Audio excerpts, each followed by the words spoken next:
Friends, આજે આપણે ખંભાતના special દાબડા ભજીયા બનાવ્યા છે. તો ચાલો એ રેસીપી હું આજે તમારી સાથે પણ શેર કરું.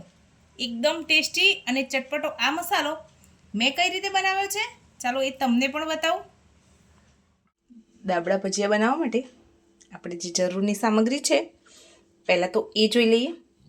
અહીંયા મેં 3 નંગ બટેટા લીધેલા છે. અહીંયા આપણે કાચા જ બટેટા લેવાના છે. હવે આ જે સેવ આવે છે ઝીણી એ લીધેલી છે. તલ છે, લીંબુ છે, કાશ્મીરી લાલ મરચું છે, મીઠું સ્વાદ પ્રમાણે આપણે ઉપયોગ કરીશું.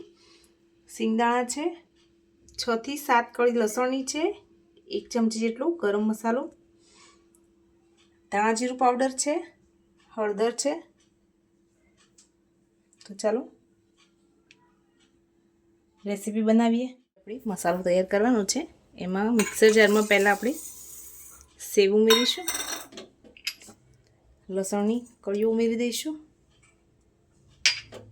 શિંગદાણા ઉમેરી દઈશું, કાશ્મીરી મરચું પાવડર, તલ, સ્વાદ પ્રમાણે મીઠું, લાસ્ટમાં ગરમ મસાલો ઉમેરીશું. હવે આપણે આને ક્રશ કરી લઈએ.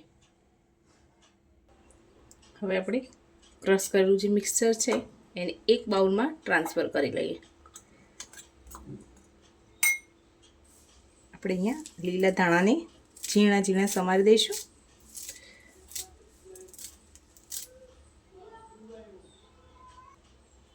અડધા લીંબુનો રસ ઉમેરી દઈશું.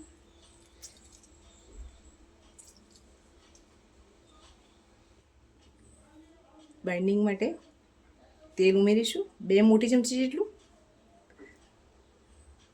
હવે આ મસાલાને હાથની મદદથી એકવાર મિક્સ કરી લઈએ.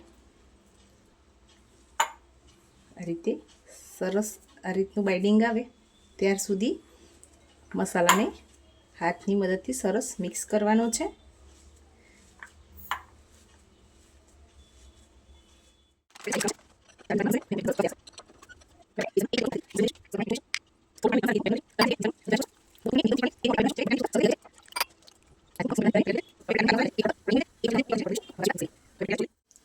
આપણે આ રીતે એકદમ પતલી પતલી સ્લાઈસ કરવાની છે. જો તમારે ત્યાં બટેકા છીણવાનું હોય તો આ રીતની પતલી સ્લાઈસો કરી લેવાની છે, એનાથી પણ કરી શકો છો.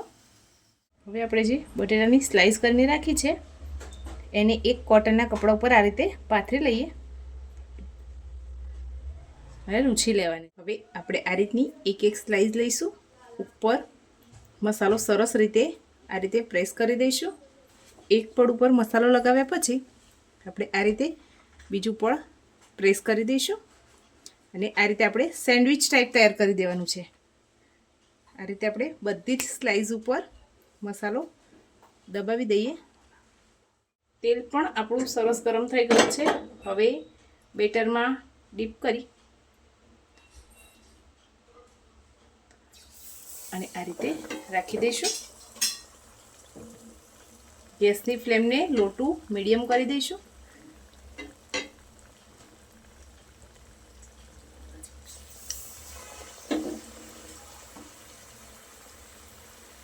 લો ટુ મીડિયમ રાખવાથી આપણા બટેટા પણ સરસ કૂક થઈ જશે.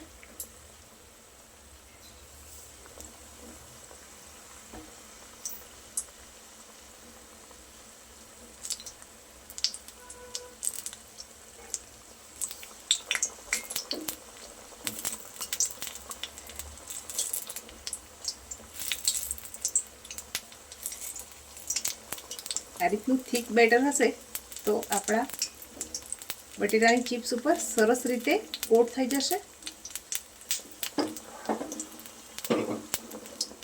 આ રીતે એને ઉલટતા પલટતા એકદમ સરસ ઉપરથી ક્રિસ્પી થઈ જાય ત્યાર સુધી ફ્રાય કરીશું, જેથી આપણા બટેટા પણ અંદરથી સરસ ચડી જાય.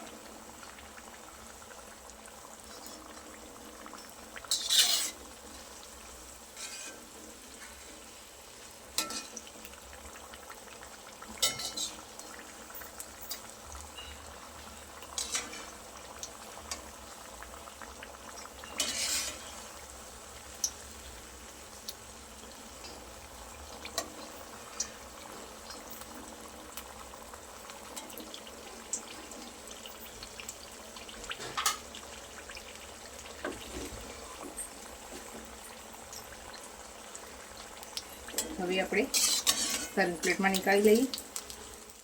આપણા દાબડા ભજીયા બનીને તૈયાર થઈ ગયા છે. તમને આ રેસીપી કેવી લાગી છે કમેન્ટ કરીને જરૂરથી જણાવજો. લાઈક, શેર અને સબસ્ક્રાઈબ કરવાનું ભૂલતા નહીં. Thank you.